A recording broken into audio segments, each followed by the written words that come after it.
Problem వచ్చిందని మీరే create చేసి ఆ ప్రాబ్లంని ఇంకా ప్రూవ్ చేయకుండా మీకు మీరే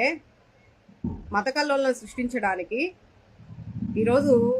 పశ్చాత్తాప కార్యక్రమాలని చెప్పేసి పశ్చాత్తాపడుతున్నట్టు కార్యక్రమాలు చేపట్టి మళ్ళీ ప్రెస్ ముందుకు వచ్చేసి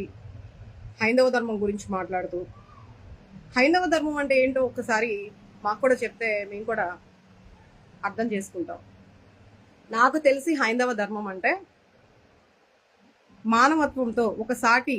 మనిషిని కానీ సాటి జీవిని కానీ వాళ్ళపైన జాలి, దయ,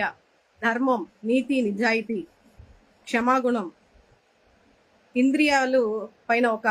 మనకు ఒక కంట్రోలింగ్ పవర్ అంటే నిగ్రహణ శక్తి, ఇవన్నీ కూడా కలిపి ఉండేదాన్నే సనాతన ధర్మం అంటారు. సనాతన ధర్మం అంటే విగ్రహాలని పూజించటం, యోగా చేయటం,